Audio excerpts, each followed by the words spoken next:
The gavel came down on a crate turned upside down for a podium, and the auctioneer's voice cracked across the dusty yard of Coldwater Station like a whip. Sold to the highest bidder, the full water claim and schoolhouse parcel belonging to one Pauline Bell, spinster, for failure to pay assessed frontier improvement tax to the Arizona Territory. Pauline stood at the edge of the crowd with her hands fisted in her skirts, her breath coming hard and fast, and she could not make herself believe the words even as they landed like stones in her chest. 60 people had gathered in the yard between the stage stop and the mercantile, drawn by the promise of spectacle, and not one of them met her eyes. She had taught half their children their letters. She had photographed their weddings and their dead.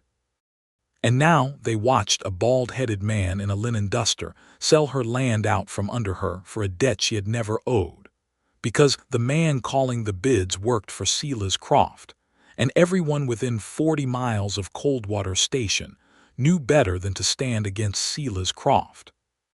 It was the spring of 1887, and the whole Arizona high country between Prescott and the mining camps along the Verde was drying out early, the grass gone the color of old paper, the wind picking up off the mesas with a meanness that made the horses skittish and the dogs pace. Pauline had felt that wind against her back all morning, pushing her toward this yard, toward this moment, and now it seemed to howl in agreement with the auctioneer, urging the sale along. "I do not owe any tax," she said, and her voice came out steadier than she felt. "I paid my parcel fee in full to the county recorder in Prescott not 4 months past. I have the receipt in my trunk."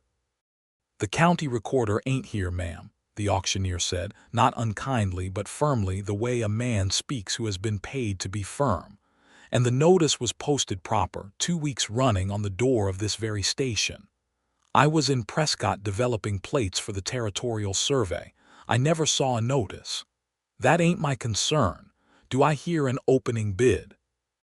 A voice came from the back of the crowd, thick and satisfied, and Pauline did not need to turn to know it belonged to Otto Vance, who managed cattle and worse for Silas Croft, and who had twice offered to buy her water rights and twice been refused. $50, Otto called, and a ripple of unease went through the onlookers, because everyone understood that a water claim worth 10 times that was being handed over for a pittance, and everyone understood exactly why nobody else would bid against Otto Vance. $50, going once. "I will not allow this." The voice cut across the yard from behind Pauline, low and hard, as flint struck against iron, and she turned along with everyone else to see a man she did not recognize walking his horse forward through the crowd, people stepping back from him the way water parts around a stone. He was perhaps 35, weathered brown from years under open sky, wearing a canvas duster gone pale with dust and a hat with a cracked brim that had clearly seen a decade of trail. He swung down from the saddle without hurry, but there was something in the economy of his movement, a coiled readiness, that made even Otto Vance's men shift their feet. "This is a legal auction, mister," the auctioneer said, though his confidence had thinned considerably. "Ordered by the territorial tax assessor's office." "Show me the assessor's order," the stranger said. "With his seal on it, not a note scrawled by Silas Croft's clerk, and I will step back and let you finish your business." He let that sit a moment, his eyes moving over the crowd, over Otto Vance, over the auctioneer's crate podium. "I have hauled freight and families across this territory for 11 years, and I know a paper with a real territorial seal when I see one, and I know one that was drawn up in a ranch office with a store-bought stamp. Which is this?" The auctioneer's hand drifted, unconsciously, toward the breast pocket where the paper in question sat, and that was answer enough for the crowd, who began to murmur. "Sir, you have no standing here," Otto Vance said, pushing forward now, his face reddening. "This is not your affair. I am making it my affair." The stranger turned then, and for the first time looked directly at Pauline, and something in his gray eyes was almost gentle, an apology for the delay in coming, though he had never met her in his life. "Ma'am, is this parcel truly yours, bought and paid?" "It is," Pauline said. I have the deed and the tax receipt both in my trunk at the Prescott stage office, 40 miles from here, because I did not think I would need to carry proof of my own life against thieves." A laugh went through part of the crowd, nervous but real, and Otto Vance's face went the color of a bad sunset. "Then we will send for them," the stranger said, "and until they arrive this auction does not proceed, because I will not stand by and watch a woman's schoolhouse and water sold to line a rich man's pasture on the strength of a forged notice." He said this last plainly, without theater, the way a man states the time of day, and it landed harder for the plainness. Otto Vance's hand moved toward his hip, and for one long breath the whole yard seemed to hold still, waiting to see if blood would spill in the dust between the stage station and the mercantile porch. But the stranger did not flinch, did not reach for the pistol at his own belt, only stood with his weight settled and his gaze steady, and something in that stillness made Otto Vance think better of it. "You will regret this," Otto Vance said instead, low, meant only for the stranger and Pauline to hear. "Mr. Croft does not forget a face." "Neither do I," the stranger said. "Tell him Martin Garrett said so." The name went through the crowd like a spark through dry grass, murmured mouth to mouth. Martin Garrett, the wagon master, the one who had brought the Hendricks and Alvarez families safe through the Mogollon Rim in the blizzard winter of '81. The one who had not lost a soul on a crossing in a decade of running trains between the railhead and the high mining camps. Pauline had heard the name before, in passing, the way one hears of a distant relation or a figure from a story, never expecting to stand in the same dust as the man himself. The auctioneer folded his crate podium without another word, and the crowd dispersed in twos and threes, talking low, and Otto Vance mounted his horse and rode north toward the Croft Ranch with his jaw set hard enough to crack teeth. Pauline found herself standing in the settling dust beside a man she had known for perhaps 4 minutes, her whole life just handed back to her, and she did not know whether to weep or to demand to know why he had done it. She chose neither. She straightened her spine, brushed the dust from her sleeves, and said, "I had that well in hand, Mr. Garrett." He looked at her sidelong, one eyebrow lifting beneath the brim of his battered hat, and something that might have been the beginning of a smile touched the corner of his mouth. "I do not doubt it, ma'am. Looked to me like you were about 2 sentences from convincing that whole yard to march on Croft's ranch with pitchforks. I was building to it. I could tell." He held out a hand, work roughened, the nails cracked from rope and rain. "Martin Garrett. I run freight and family trains up through the Verd country, out of Prescott mostly, sometimes as far as Fort Whipple and the mining camps. Pauline Bell." She took the offered hand, and it was warm and sure, and she was annoyed at herself for noticing. "I teach the children at this station when their families can spare them from chores, and I photograph the rest of the territory when they cannot." Photograph. He said the word as though turning over an unfamiliar stone.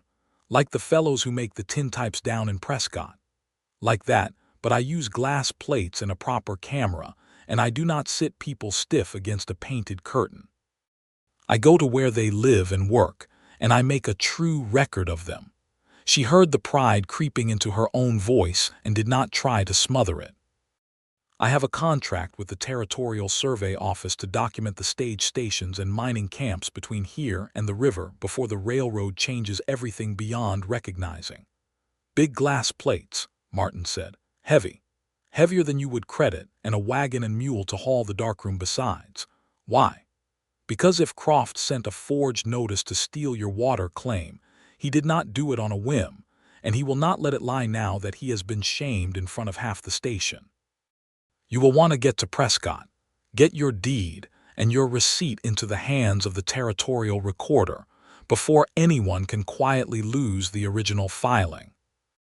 And that is a hard 2 days' ride through country that is about to turn ugly with wind, unless you know the roads better than most." Pauline considered him, this stranger who had appeared out of the crowd like something conjured, and felt the practical part of her mind, the part that had kept her alive and independent on the frontier for 6 years since her father's death, weighing him the way she weighed a new lens or an unfamiliar trail. You are offering to escort me. I am offering to haul you and that heavy glass equipment of yours to Prescott in my wagon, since I am headed that direction regardless to pick up a family bound for the Bradshaw mines, and since I do not fancy leaving a woman to face Otto Vance's temper alone on an open road. I am not without my own means of facing temper, Mr. Garrett. I carry a Smith and Wesson in my camera case for exactly such occasions. That earned a real smile this time, quick and startled out of him. Then between the two of us we ought to manage. She should have said no. She had managed 6 years alone on this frontier, had buried her father and kept his half-built dream of a schoolhouse alive with her own hands, had learned to load a camera and a pistol with equal steadiness, and she did not need rescuing by a stranger with a famous name and a crooked hat brim. But the wind was picking up in earnest now, rattling the tin roof of the stage station, and somewhere behind that wind was Silas Croft's anger, and she was, if she was honest with the ledger of her own heart, glad of the company. "All right, Mr. Garrett," she said, "but I will pay my share of the road and I will not be handled like cargo." "Wouldn't dream of it, Miss Bell." He was already turning toward his wagon, a sturdy Studebaker freight wagon with a canvas top gone the color of the surrounding dust, 2 mules in harness who regarded the whole proceeding with weary patience. "Get your equipment. We will lose the light if we wait for you to finish being suspicious of me." "I have not finished," she called after him, already moving toward the stage station porch where her camera cases waited under a tarp. "I did not imagine you had," he said, and there was something warm threaded through the words that she chose, for the moment, not to examine too closely.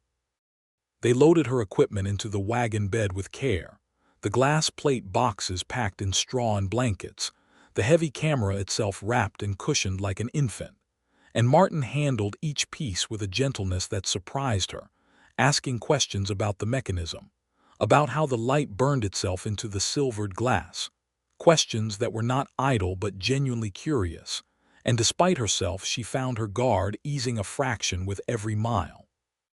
They took the road north and west out of Coldwater Station as the afternoon light slanted gold across the mesas, the wind gusting harder now, snatching at Pauline's bonnet and Martin's hat brim alike, carrying grit that stung the eyes and made the mules toss their heads. "This wind is going to be trouble before we make Prescott," Martin said, squinting up at a sky gone the color of a healing bruise, purple and yellow-green at the edges. "I have seen it turn a dust devil into something that strips shingles clean off a roof, out here in this open country. We should push hard while we have light, find shelter before dark if we can manage it." "There is a line shack near Antelope Wash," Pauline said. "My father and I sheltered there once years back when I was new to the survey work and did not yet know to read the sky the way you clearly do. You know this country well, then." "I have crossed most of it with a camera on my back, Mr. Garrett. I know it better than most men who claim to own pieces of it." She said this with an edge, thinking of Otto Vance of Silas Croft's forged notice, and Martin glanced at her with something like respect kindling in his gray eyes. "I do not doubt that either," he said. "Call me Martin if we are to share a wagon bench for 2 days. Mr. Garrett makes me feel like my father, and he has been dead 9 years. Martin, then, and you may call me Pauline, though I warn you I do not answer to Paulie or any other diminishment some men seem to think women require." "I would not dare," he said, and the corner of his mouth twitched again, and Pauline found herself, against every instinct of caution, wanting to see that almost smile become a real one.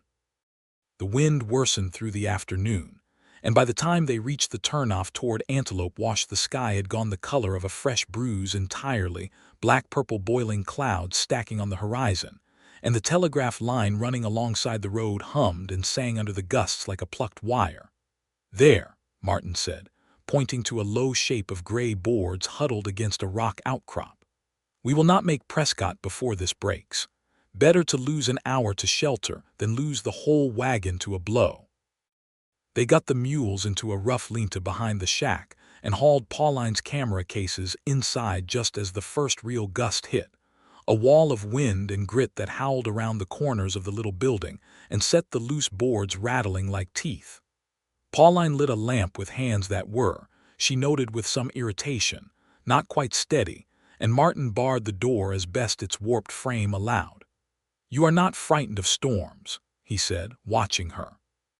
"I am frightened of what a man like Silas Croft does when he is embarrassed in front of 60 witnesses," Pauline said. "The wind I have weathered before. He will not touch you while I am with you." "I did not ask for a guardian, Martin." "No," he agreed, settling onto an overturned crate across from her, the lamp throwing warm light across the planes of his weathered face. "You did not. I offered and you accepted out of good sense rather than need, and there is a difference, and I mean to keep remembering it." That, more than any gallant speech, eased something tight in her chest, and she found herself studying him properly for the first time, not as a rescuer or a stranger, but as a man, the lines fanning from the corners of his eyes that spoke of years squinting into sun and dust, the set of his jaw that suggested old griefs carried quietly, the careful way he had handled her glass plates as though understanding, without being told, how much of her life and livelihood lived inside those fragile panes. "Why did you truly stop that auction?" she asked. "You did not know me. You had nothing to gain and everything to risk, standing against Croft's man in front of the whole station." Martin was quiet a moment, the wind screaming outside filling the silence. "I have seen what men like Croft do to folks who cannot fight back," he said finally. "Watched it happen once before and did not stop it when I could have, and I told myself a long time ago that if I ever stood in that yard again, I would not make the same choice twice." "What happened before?" His eyes went distant, focused on something beyond the lamplight, beyond the shuddering walls of the lined shack. "That is a longer story than we have time for tonight, and not one I am proud of. Ask me again when you trust me enough to hear the whole of it, and I will tell you true." She wanted to press, the same instinct that made her a good photographer, the patience to wait for the true moment to reveal itself rather than force a false one.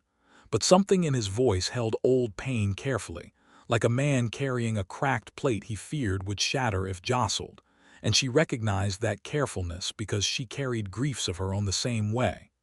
"All right," she said. "I will hold you to that promise, Martin Garrett."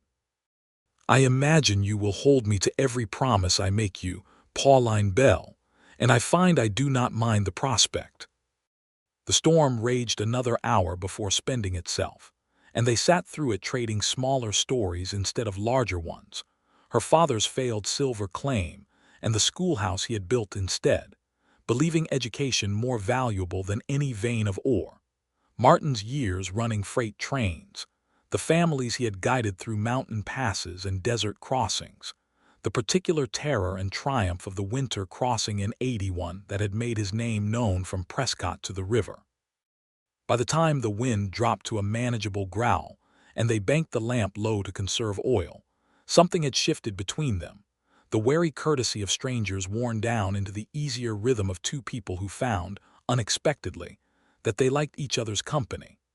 They reached Prescott the following afternoon, the town bustling with its usual traffic of miners and freighters and territorial officials, the courthouse square busy under a sky finally scrubbed clean by the storm.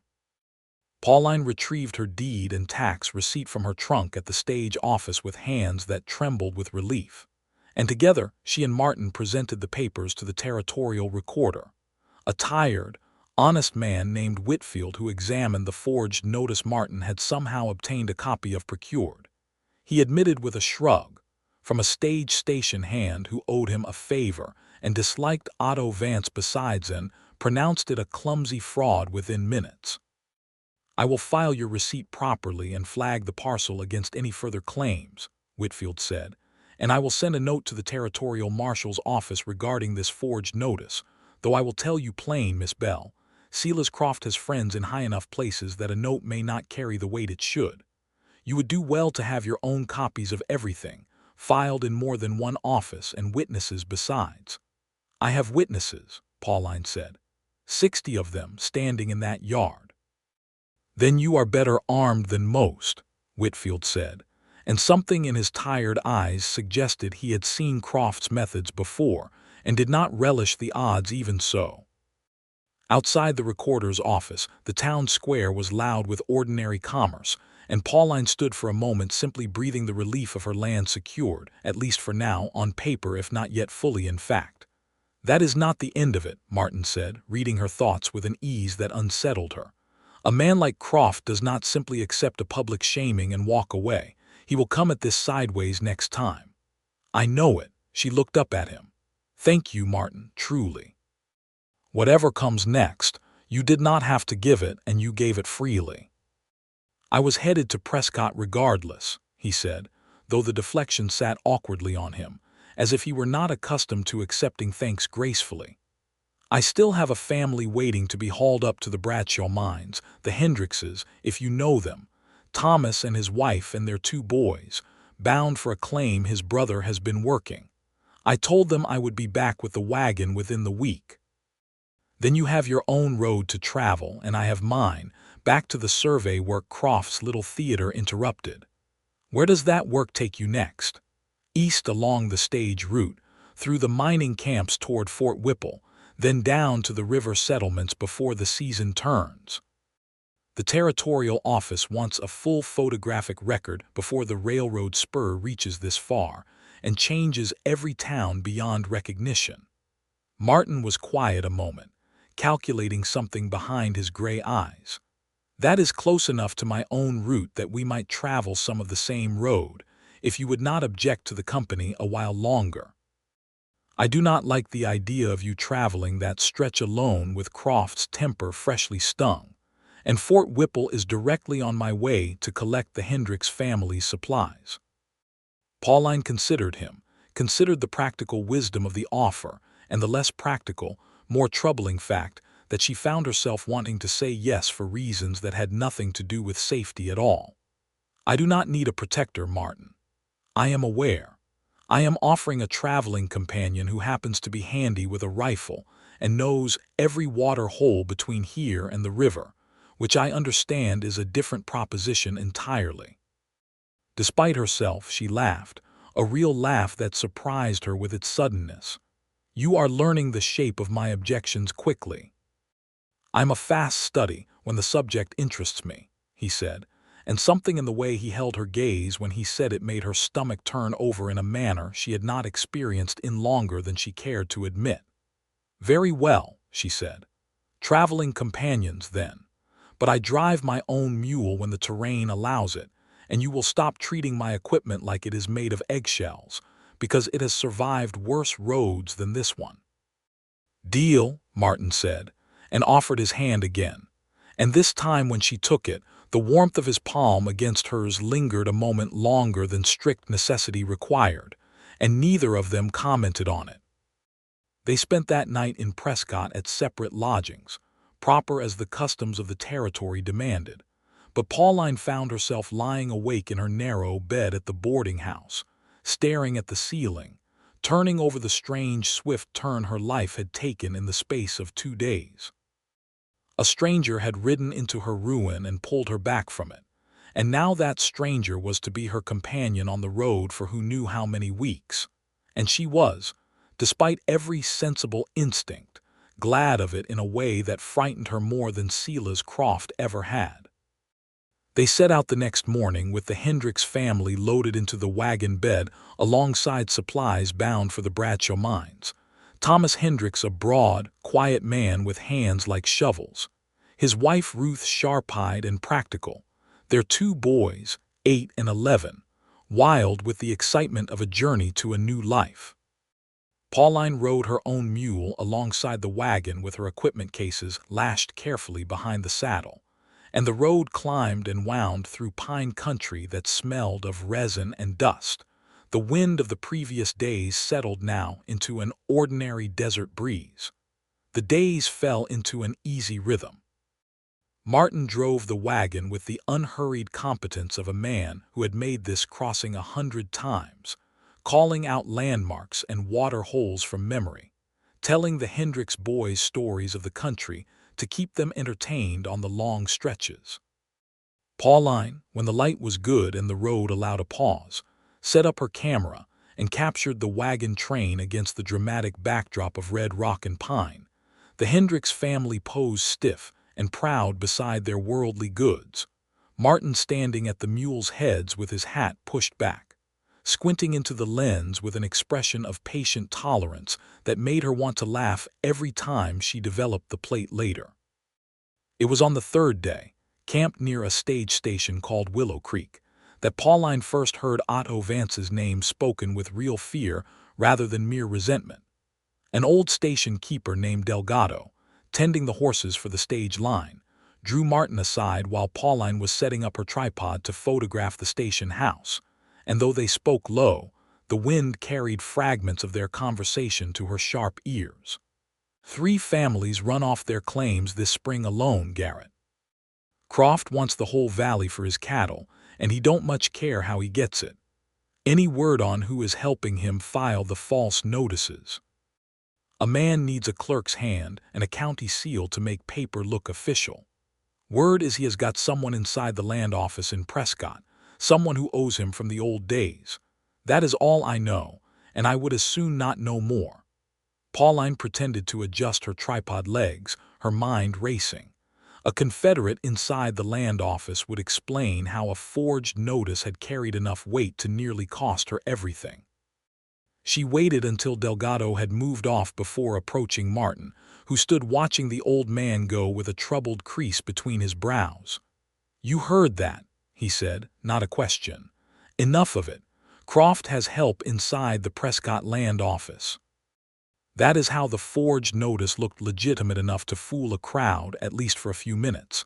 She paused, studying his face.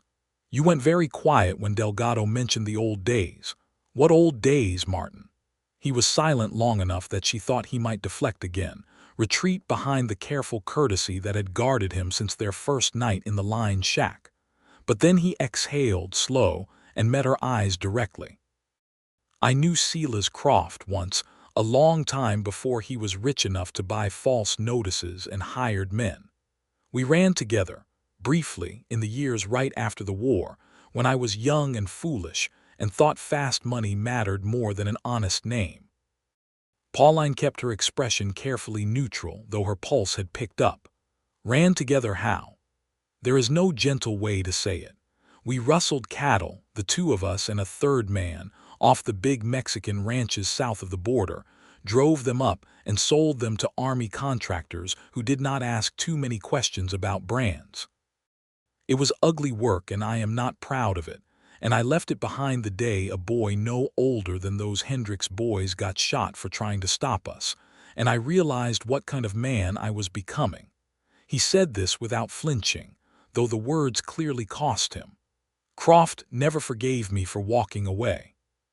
Told me once that men who know a man's secrets do not simply let him become respectable and forget they exist. And now he is rich and powerful, and you fear he will use those old secrets against you. I fear worse than that. I fear he will not simply threaten to expose me. I fear, one day soon, he will demand I do something for him in exchange for his silence, and that whatever it is will not be a small thing." Pauline considered this, considered the man before her, the wagon master with the steady hands and the gentle way with her camera equipment, and found that the confession, rather than diminishing him in her estimation, made her trust him more, not less. A man who could speak so plainly of his own worst chapter was not a man hiding behind false virtue. "Thank you for telling me," she said simply. "You did not have to." "I think I did," Martin said. "You are riding into the middle of whatever Croft is building, same as I am, and you deserve to know the whole shape of the danger, not just the pretty parts." "There were no pretty parts to that story, Martin." "No," he agreed, and something in his gray eyes was raw and grateful all at once. "There were not." They rode on toward the mining camps in the days that followed, and Pauline found the confession, far from driving a wedge between them, had instead opened a door.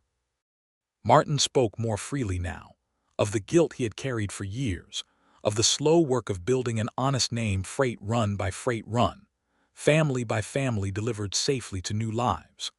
Pauline, in turn, spoke of her own father's death from fever the winter after they arrived in the territory, of the loneliness of running the schoolhouse and the survey work alone, of the particular ache of being a woman on the frontier who wanted independence and competence recognized as virtues rather than curiosities.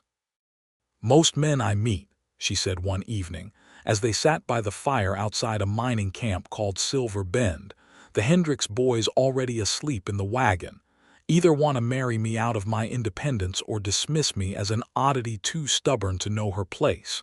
You have done neither." "I do not see the sense in either approach," Martin said.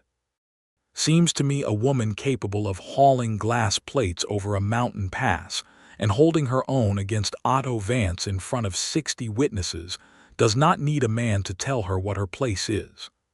Most men would find that answer suspicious in itself, as though there must be a trick to it." "Maybe there is a trick," Martin said, and there was something warmer, more deliberate in his tone now.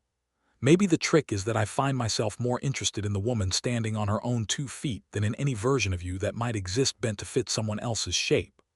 Pauline felt her breath catch, the firelight throwing warm shadows across his weathered face, and for a long moment neither of them spoke, the silence charged with something new and fragile that neither wanted to name too soon and break. "You are direct, for a man who spent our first evening deflecting every personal question," she said finally, a little unsteadily. "I have decided directness suits us better," Martin said. "You strike me as a woman who prefers plain truth to careful courtship." "I do," she admitted, "though I will say plain truth is a good deal more unsettling when it is aimed at my own heart rather than someone else's forged land notice." Martin laughed then, low and real, and the sound of it settled something in her chest she had not realized was unsettled. "Fair enough, Pauline Bell. I will try to give you fair warning next time before I say something that unsettles your heart." "See that you do," she said, but she was smiling and the fire crackled between them, and somewhere in the darkness beyond the camp an owl called, and the night felt, for the first time in longer than she could remember, entirely safe. They reached Fort Whipple 3 days later, delivering the Hendricks family into the care of Thomas's brother, who met them with a wagon of his own and profuse thanks. And Pauline photographed the reunion for her survey work, the 2 brothers embracing while Ruth Hendricks wept with relief, and the boys ran wild circles around the wagons. It was, Pauline reflected as she packed away her plates, exactly the kind of image the territorial office wanted, proof of a frontier being settled, families finding their footing, a hopeful record for whatever history came after the wildness settled into something more ordinary. But the ordinary was not yet secured, not for her and not for the valley Croft meant to claim, and that evening, as Martin arranged for supplies and news at the fort's trading post, he returned to their camp with his jaw set hard and a folded paper in his hand. "Bad news," he said, handing it to her. It was a notice, posted publicly at the fort, announcing a territorial land auction to be held in 3 weeks at Coldwater Station, an auction of unclaimed and forfeited parcels throughout the valley, presided over by a Prescott land agent named Wexford. "Wexford," Pauline said, reading the name aloud. "That is likely Croft's man inside the land office that Delgado spoke of." "I believe so, and look at the parcels listed." Martin pointed to a list of names beneath the auction announcement: 6 families, including 2 Pauline recognized from Coldwater Station itself, families who had lived on their claims for years. "He is not content with my parcel alone. He means to clear the whole valley." So it would seem. And once those families are pushed off, Croft's cattle graze the whole valley uncontested, water and grass both, with a legal-looking paper trail behind it that will hold up in any territorial court that does not look too closely.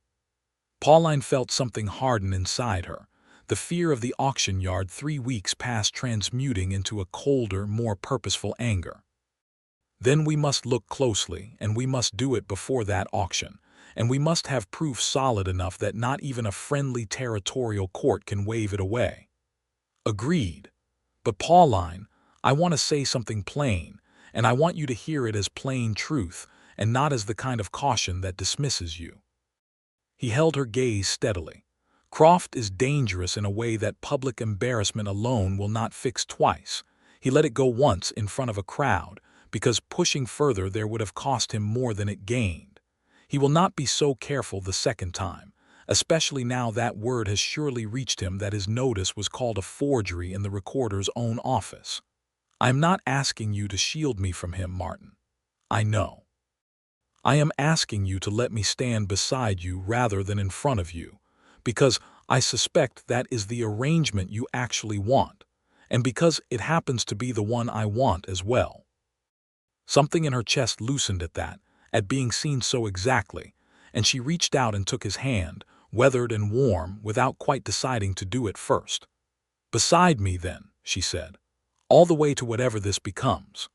"All the way," he agreed, and for a moment the fort and the auction notice and Silas Croft's long shadow all receded, and there was only the two of them and the warm current passing between their joined hands in the cooling evening air. The following 2 weeks became a kind of investigation disguised as a photographic survey. Pauline and Martin traveling the stage route between the fort, the mining camps of Silver Bend and Copper Flat, and the scattered stations along the way, ostensibly to complete her contracted work, in truth to gather every scrap of evidence they could about Croft's scheme and Wexford's part in it. In Silver Bend, an old prospector named Higgins, one of the 6 families listed on the auction notice, showed Pauline his original land patent, signed and sealed a decade earlier, and told her of the notice that had appeared tacked to his cabin door claiming a tax debt he had never incurred, the same pattern as her own false auction almost exactly. "Same hand wrote both notices," Martin observed, comparing the paper Higgins had kept against the one from Fort Whipple. "Same slant to the letters, same misspelling of assessed. Whoever is drafting these for Croft is not being careful about consistency." In Copper Flat, a widow named Esperanza Ruiz, another name on the list, had actually traveled to Prescott to confront the land office directly, only to be told by a clerk Wexford himself. She was certain, describing his mustache and his nervous habit of tapping his pen, that the matter was under review, and she should simply wait. "He would not meet my eyes properly," Esperanza told them, her Spanish-accented English sharp with remembered fury. "A man who tells the truth meets your eyes, señorita. This one looked at the window the whole time." Pauline photographed each family, each original patent, each falsified notice laid side by side, building a visual record more damning than any written testimony alone, because a photograph, she had come to believe fiercely over her years of practice, carried a kind of truth that words on paper could be twisted to obscure. She photographed the matching handwriting under magnification, borrowed from Higgins's own spectacles held before the lens. She photographed Esperanza Ruiz's original deed with its territorial seal, beside the crude stamped seal on the fraudulent notice, the difference obvious even to an untrained eye once set side by side. Martin, meanwhile, worked his own channels, calling on old contacts among the freighters and stage drivers who moved through every station in the valley and heard everything eventually, piecing together the movements of Otto Vance and a growing certainty that Croft intended to move fast once the auction notice's 3 weeks expired, bringing armed men to Coldwater Station to ensure no repeat of the public embarrassment Martin had caused the first time. It was in Copper Flat, in the small hours after Esperanza Ruiz's testimony, that the deeper trouble finally caught up with them. Pauline was packing her plates by lantern light in the small room the mining camp's boarding house had let her, when a knock came at Martin's door down the hall, low and urgent, and she heard voices, Martin's low and controlled, and another she did not recognize, rough and insistent.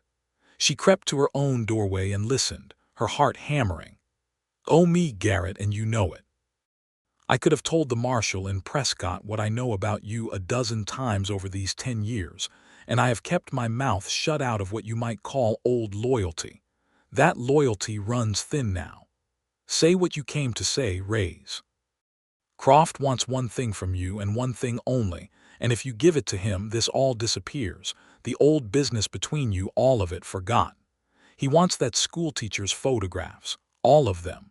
The plates, the copies, whatever she has been building against him these 2 weeks.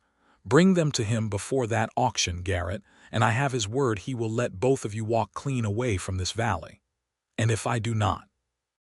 Then he tells the marshal what we did south of the border, and he tells that woman what kind of man she has been riding the roads with, and he takes her land besides, because a woman with no protector and no proof left is easy pickings, and you know that better than most.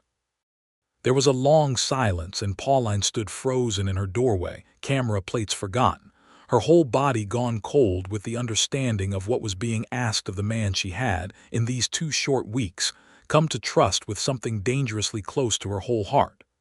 "I need time," Martin said finally, his voice heavy. "You have until the auction, 3 days now. Do not test him further, Garrett. You already made him look a fool once." Footsteps retreated down the hall, and Pauline heard the boarding house's back door creak and close. She stood in her doorway a long moment, gathering herself before she crossed the hall and knocked on Martin's door. He opened it looking older than she had ever seen him, the lamplight carving deep shadows beneath his eyes. "I heard," Pauline said simply. Martin closed his eyes briefly. "Then you know what he is asking." "I know what he is asking of you." "I want to know what you intend to answer." "I do not know." He stepped back to let her in, and she came, closing the door behind her, the small room suddenly close with the weight of what stood between them. "Ray's is right that I owe him old debts. He was the third man, the one who rode with Croft and me south of the border. He has kept quiet about it for a decade because I helped his sister once when she was sick and had nowhere else to turn, and he has always said the debt ran both ways between us because of it. But he will not protect me forever if Croft orders otherwise. And if you refuse to hand over my evidence, Croft tells the marshal about your past and takes my land besides, using you as leverage against me. That is the shape of it, yes." Martin's jaw worked. "I will not hand over your work, Pauline. I want to say that plainly so you never doubt it. But I do not know yet how to refuse Croft without bringing exactly the ruin down on both of us that he is threatening." Pauline was quiet a moment, thinking, the fear in her chest slowly giving way to something more like the cold clarity she felt behind her camera lens when a difficult shot demanded patience rather than panic. "What if we do not let him choose the moment?" she said slowly. "What if, instead of waiting 3 days to be cornered, we take everything we have gathered, the photographs, Higgins's original patent, Esperanza's testimony, the matching handwriting, and we go to the marshal ourselves before Croft can move, before Rays can carry any answer back. We bring the evidence of Croft's fraud out into the open on our own terms, in a place he does not control. The nearest federal marshal with real authority is in Prescott, 2 days' hard ride from here, and Croft's man Wexford sits inside the very land office we would need to pass through to reach him. Then, we do not go through the land office. We go directly to the marshal's deputy stationed at Fort Whipple, a day's ride from here, and we ask him to wire Prescott for the federal marshal to meet us there, on federal ground, where Croft's local influence carries less weight." Martin studied her, something kindling in his tired eyes that looked almost like hope. "You would do that, ride straight into it rather than wait to be cornered." "I did not ask for a guardian, Martin, and I am not about to start playing the frightened maiden now that the danger has grown teeth. I would rather choose my ground than have it chosen for me. That is exactly why he stopped himself, and something passed over his face, some admission he was not yet ready to speak aloud, but Pauline saw it plainly enough, and her heart answered it even as she waited for him to find his own words in his own time. "Exactly why you what, Martin?" "Exactly why I have come to think you may be the most remarkable woman I have ever met," he said instead, quieter, and it was not quite the words she had sensed waiting behind his eyes, but it was true and warm and enough for the moment. "All right. We ride for Fort Whipple at first light, and Pauline, thank you. for not asking me to be someone I am not, even knowing the worst of what I have been. We are all more than our worst chapter, Martin. I believe that, or I would not still be standing here. They rode out before dawn, pushing the horses hard through country still shadowed with the last of the night, and reached Fort Whipple by late afternoon, dust-caked and saddle-sore, to find the deputy marshal, a lean, careful man named Andrew Pierce, willing to hear them out once Pauline laid her photographic evidence across his desk. The matching forged notices, the side-by-side seals, the sworn statements from Higgins and Esperanza Ruiz that Martin had carefully written down, and had both witnesses mark with their signatures. "This is thorough work, Miss Bell," Pierce said, studying the images with the careful attention of a man who understood their weight. "I have heard whispers about Croft's land dealings for 2 years now, but nobody has ever brought me proof solid enough to act on before. I will wire the federal marshal in Prescott tonight and request he ride out personally to oversee this auction Croft has scheduled. If your evidence holds, and I believe it will, we can have Croft's man Wexford arrested for forgery before that auction ever opens, and Croft himself brought in for questioning on the whole scheme." "When?" Martin asked. "The wire will go out tonight." With good weather, the marshal could reach Coldwater Station by the day of the auction itself, 3 days from now, provided nothing delays him on the road. Pauline felt a fierce surge of relief, quickly tempered by Martin's grim expression. "What is it?" 3 days is enough time for Rays to carry word back to Croft that we have not come with the photographs as demanded," Martin said. "Croft is not a man who waits patiently once crossed. If he learns we have gone over his head to federal authority, he may not wait for the auction at all. He may come for the evidence directly or for us." Pierce's expression sobered. "I can spare 2 soldiers to escort you back toward Coldwater Station, but I cannot promise more than that until the marshal himself arrives with proper authority to make arrests." "2 soldiers may be enough to slow him," Martin said. "It will have to be." They set out from Fort Whipple the next morning, with 2 young cavalry troopers riding alongside the wagon, young men, named Corbett and Hayes, who seemed more excited than afraid at the prospect of trouble. And Pauline found herself grateful for their youthful confidence, even as she understood how little real protection it represented against a man like Silas Croft with money and hired guns at his disposal. They were 2 days out from Coldwater Station, camped for the night beside a dry wash that would, come the summer rains, run wild and deep, when the trouble found them. It began with the horses. Pauline woke in the deep hours before dawn to the sound of the picketed animals stamping and calling out in alarm, and she was on her feet with her Smith and Wesson in hand before she had fully gathered her wits, some instinct honed by years alone on the frontier moving her body before her mind had caught up. Martin was already awake beside the dying fire, rifle in hand, and Corbett and Hayes were scrambling up from their bedrolls with their carbines. "Riders," Martin said low. "Coming in from the north, no lights. That is not friendly." The first shot came from the darkness beyond the wash, kicking up dust near the wagon, and the camp exploded into motion. Pauline dropping flat behind a fallen log with her pistol ready, Martin returning fire toward the muzzle flash he had spotted among the rocks, Corbett and Hayes fanning out to either side with the discipline of their training asserting itself despite their fear. "How many?" Pauline called. 4, maybe 5, Martin answered, firing again. "Croft's men has to be. They mean to take the photographs before we reach the station." The exchange of fire lasted perhaps 3 minutes that felt to Pauline like an hour, the darkness lit by muzzle flashes, the mules screaming in their picket line, and then one of the attacking riders let out a cry of pain and the assault broke, hoofbeats retreating into the darkness northward as quickly as they had come. In the sudden quiet, Pauline realized she had been holding her breath and let it out shaking. "Is everyone?" "I am hit," Hayes said, his voice tight with pain and surprise, and they found him with a bullet graze along his upper arm, painful but not mortal, and Pauline, whose years photographing frontier life had given her more than a passing acquaintance with binding wounds, cleaned and dressed it by lantern light while Martin and Corbett kept watch through the remaining hours of darkness. "They will try again," Martin said grimly. Once dawn had broken and they had confirmed the attackers gone for good, at least for now. "That was not meant to kill us outright, I think, or they would have pressed the attack harder.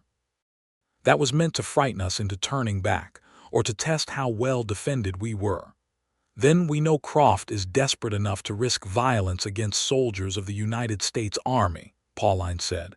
"That alone should be evidence enough for any marshal." "It will be, once we reach the station and can put it in a sworn statement," Martin agreed. But Pauline, he paused, and she saw in his face the same fear she had glimpsed at the boarding house in Copper Flat, the fear of a man who had let himself care too much to bear the thought of losing it. "That was close, closer than I like. I am not made of glass, Martin, whatever my camera plates might be. I know it. I have never doubted your courage, not from the moment I saw you standing your ground in that auction yard. But knowing your courage does not stop my heart from seizing up every time a bullet passes close to where you are standing."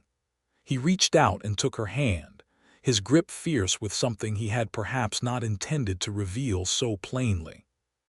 "I do not know when it happened, exactly, somewhere between the line shack and Copper Flat, but I have come to love you, Pauline Bell, and that terrifies me more than Silas Croft and all his hired guns combined." Pauline's breath caught, the words landing in her chest with a warmth that outshone even the fear of the night just past. She had wondered these past days whether the current running between them was hers alone to carry, and here was her answer, offered plainly in the gray dawn light with a wounded soldier resting nearby and danger still very much unresolved around them. "I love you too, Martin," she said, and found the words came easily, truer than she had expected, as though she had known them for days and simply been waiting for the right moment to let them loose. "I did not plan on it. I have built a careful, independent life on this frontier, and I did not think I had room in it for loving a wagon master with a talent for interrupting auctions." "I did not plan it either," Martin said, something like wonder breaking through the fear on his face. "But I find I would not undo it even if I could, whatever Croft still means to throw at us." She reached up and touched his jaw, rough with 2 days of stubble, and he turned his face into her palm.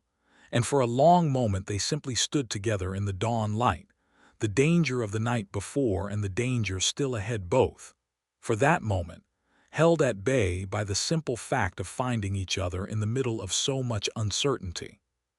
But the moment could not last, not with Hayes injured and the auction only 2 days off, and Croft's men somewhere out in the brush still nursing whatever wound one of them had taken. They broke camp with renewed urgency, Corbett riding ahead to alert the next station of trouble on the road, while Martin and Pauline pushed the wagon hard toward Coldwater Station, determined to arrive before Croft could organize a larger, more decisive strike.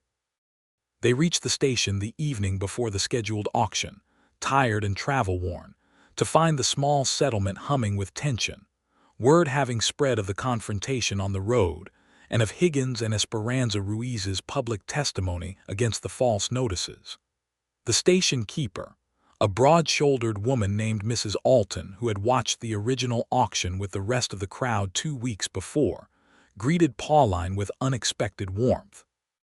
"We have been talking, those of us Croft means to push off our land," she said. "We are not going to stand quiet through another auction, Miss Bell, not now that we understand what has truly been done to us. Higgins came back through here yesterday with his sworn statement, and half the valley has heard it by now." That night, in the station's common room, Pauline developed her photographic plates by the light of a red lantern, working with careful, practiced hands despite her exhaustion, producing prints of the forged notices beside the genuine deeds, of Esperanza Ruiz's testimony, of the matching handwriting laid side by side under magnification.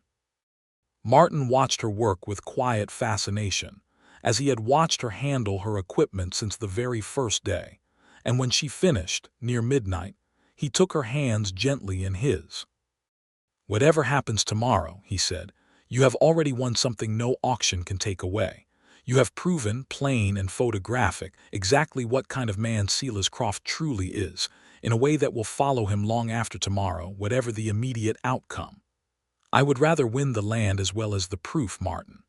I know it, and I believe we will. But I wanted you to hear the first part said plainly, in case tomorrow does not go exactly as we hope." She studied his face in the lamplight, and something in his careful phrasing sent a chill of unease through her. "You are worried about something specific." "Croft's men attacked us on the open road, against soldiers of the United States Army. That is not the act of a man weighing his options carefully. That is the act of a man who feels cornered and desperate. Desperate men do not always act sensibly, even when acting sensibly would serve them better. Then we must be ready for him to act badly." "We must," Martin agreed, and reached up to tuck a loose strand of hair behind her ear with a tenderness that belied the grim conversation.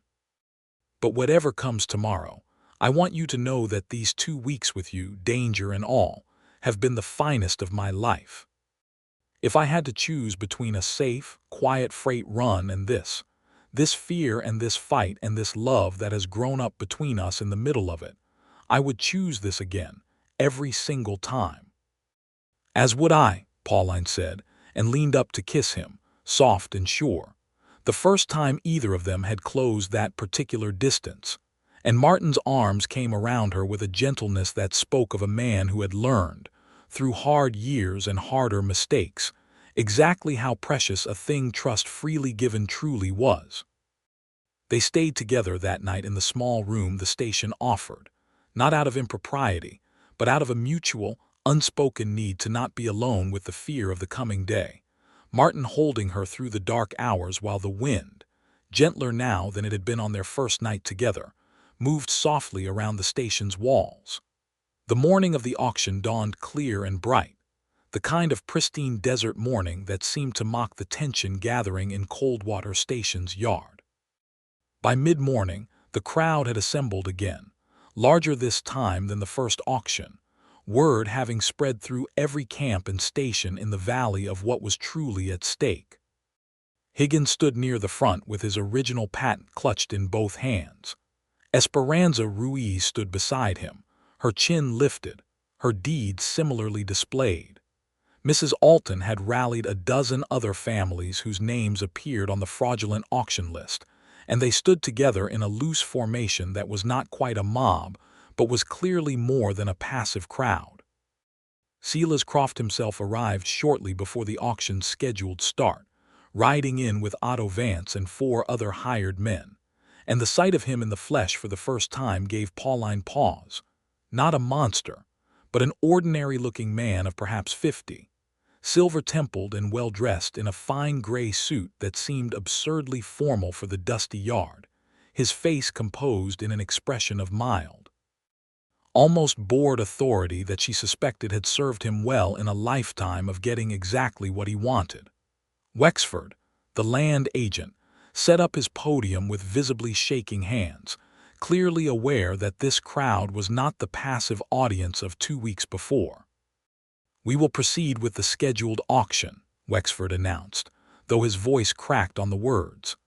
"The parcel belonging to you will proceed with nothing," came a new voice, and every head turned to see a rider approaching from the Prescott Road at a hard gallop, a federal marshal's badge glinting on his coat, Deputy Pierce riding just behind him along with 2 more soldiers.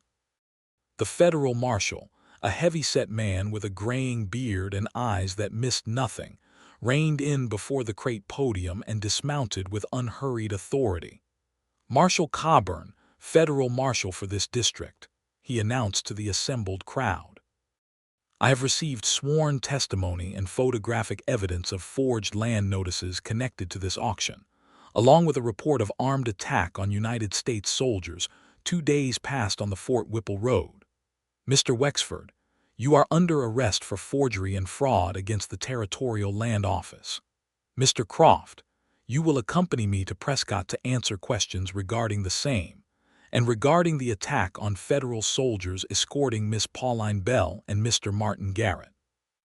The yard erupted into noise. Wexford stammered protests, Otto Vance's hand moving instinctively toward his pistol before Corbett and Hayes, rifles already raised, made clear the foolishness of that impulse, Croft's composed expression finally cracking into something like genuine alarm. "This is absurd," Croft said, though his voice had lost its earlier boredom.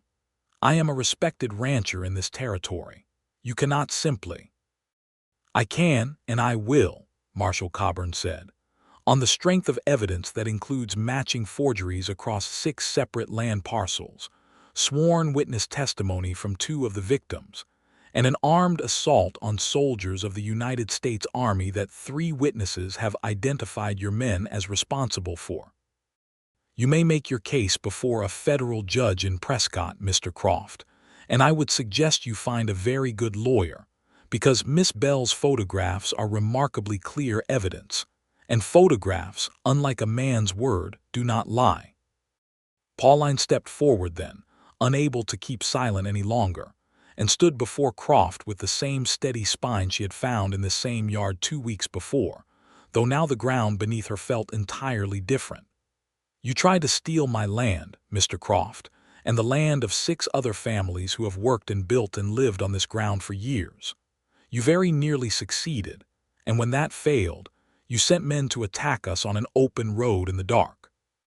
I want you to know, before the marshal takes you away, that it did not work, not against me and not against this valley." Something flickered in Croft's composed face, not quite respect, but something adjacent to it, the grudging recognition of a man who has been thoroughly and completely bested. "You are a remarkable young woman, Miss Bell. It is a pity we were not able to come to a more amicable arrangement." "There was never going to be an amicable arrangement with a thief, Mr. Croft," Pauline said, and turned her back on him, walking to stand beside Martin as the marshal's men moved to secure Croft's and Otto Vance's weapons and place them under guard for the ride to Prescott. Wexford, weeping now with the particular self-pity of a coward finally caught, was led away separately, and the crowd watched the whole procession depart the yard with a kind of stunned, growing joy, Higgins embracing Mrs. Alton, Esperanza Ruiz weeping openly with relief, the whole valley's tension breaking at once into something like celebration. Martin found Pauline's hand amid the noise and squeezed it, and she turned to find him watching her with an expression of such open pride and love that her own eyes stung. "You did that," he said. "The photographs, the testimony you gathered, the nerve to stand your ground twice in the same yard. That was all you, Pauline." "We did it together," she corrected. "You stopped the first auction. You believed my work mattered enough to help me build the case. You rode into a night ambush without hesitation to protect people whose land was not even yours to lose." "I suppose we make a fair team, then," Martin said, and something in his tone had shifted, careful and deliberate in a way that made her breath catch. "I suppose we do," Pauline agreed, watching him carefully. Martin reached into his coat pocket then and withdrew something small that caught the afternoon light, a simple gold band, worn but polished, clearly old. "This was my mother's," he said. "I have carried it in my saddlebag for 11 years, through every crossing I have made, telling myself I was saving it for some future I did not yet believe I deserved. I know we have known each other only a few weeks, Pauline, and I know you are a woman who values her independence too fiercely to be rushed into anything she has not chosen with her whole clear mind. So I am not asking you to answer today, or even this week. I am only asking you to know that when you are ready, if you are ever ready, I would consider it the finest honor of my life to build something permanent with you.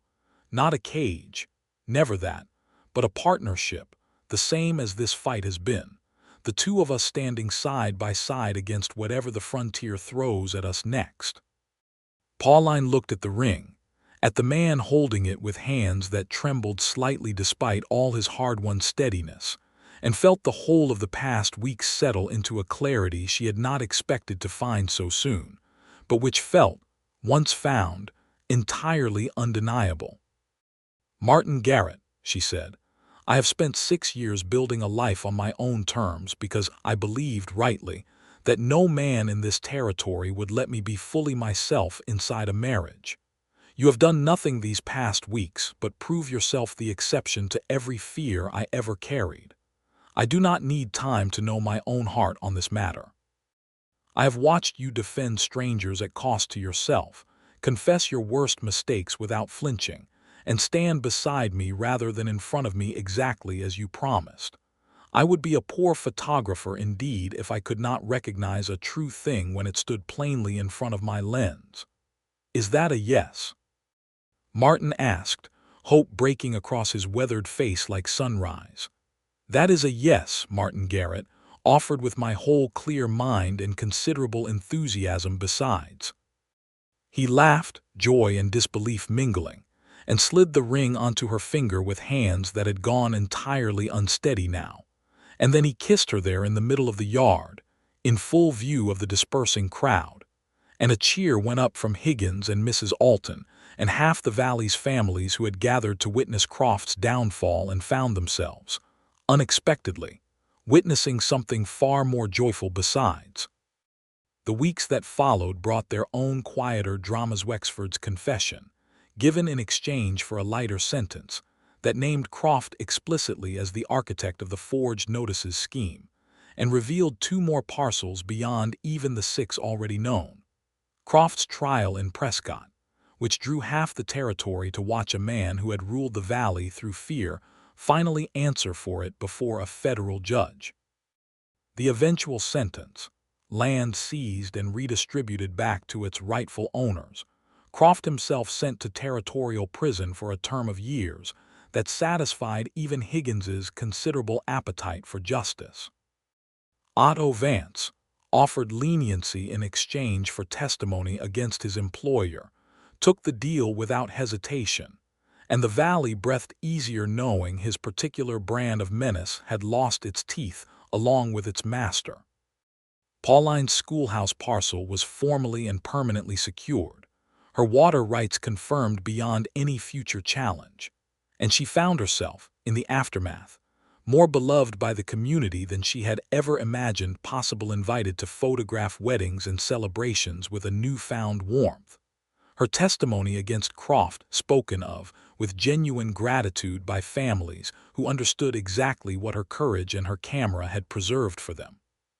She completed her territorial survey work through the following autumn, Martin's freight runs adjusting naturally to run alongside her photographic circuit through the valley's stations and camps, the 2 of them building, mile by mile and photograph by photograph, a shared life that honored exactly what each of them had first admired in the other: her fierce competence, his steady devotion, both of them equally essential to whatever came next.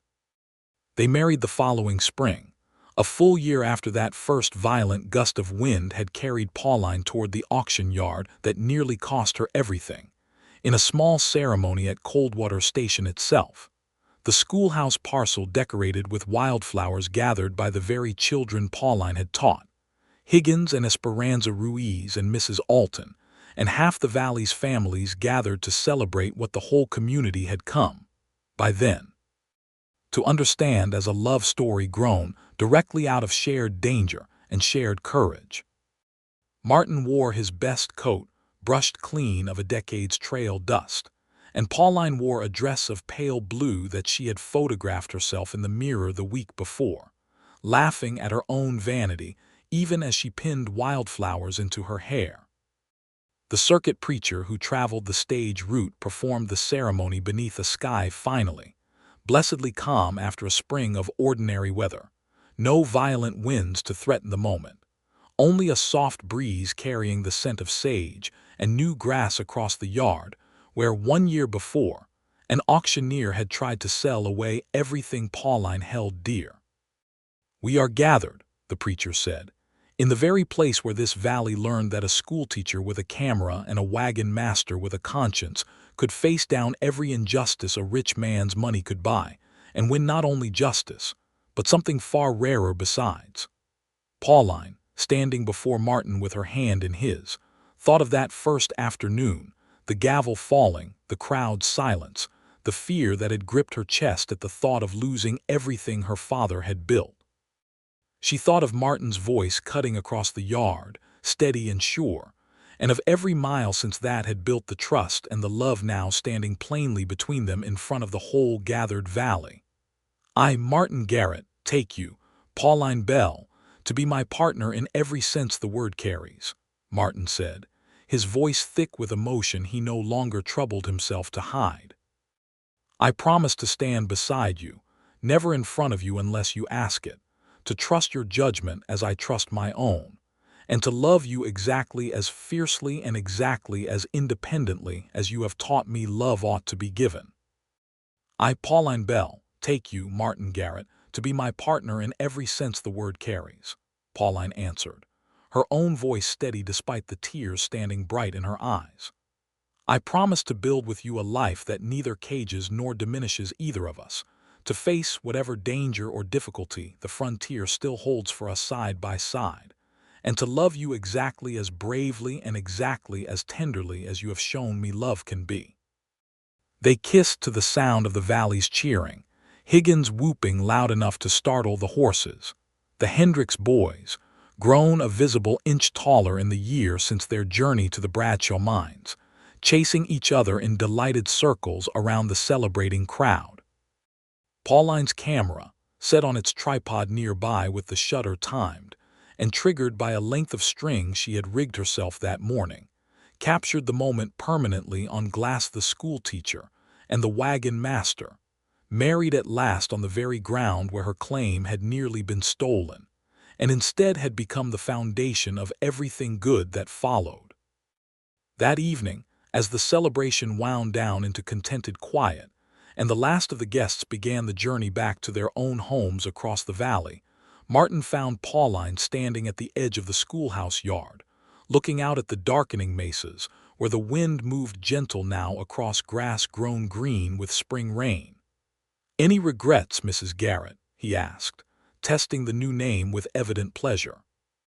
"Only that it took a stolen land auction and a hired gun's ambush to bring me to the finest thing that has ever happened to me," Pauline said, leaning into his shoulder as his arm came around her.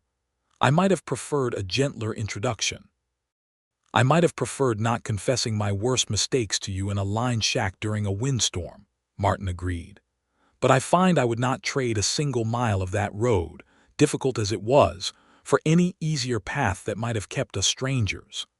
"Nor would I," Pauline said, and turned in his arms to look up at him, at the face that had become, in the space of one remarkable year, the truest home she had ever known. "We faced him down together, Martin, the land barren and everything he threw at us, and we did not just win my claim back. We won this. Whatever this is, this partnership, this trust, this love that neither of us expected to find on a dusty road in the middle of so much danger. We won each other," Martin said simply, and kissed her again, gentle and sure, while the wind moved soft across the valley they had saved together, carrying the scent of new grass and the promise of a long, well-earned peace. And somewhere beyond the darkening mesas, the telegraph lines hummed quietly with ordinary news. No storms threatening, no danger stirring, only the settled, steady rhythm of a frontier finally, truly at rest. They stood together a long while in the gathering dusk, two capable, once lonely people who had found, against every hard lesson the frontier had taught them to expect, that the safest place either of them had ever known was simply standing beside the other, and neither of them, in all the years that followed, ever had cause to doubt that they had chosen exactly right.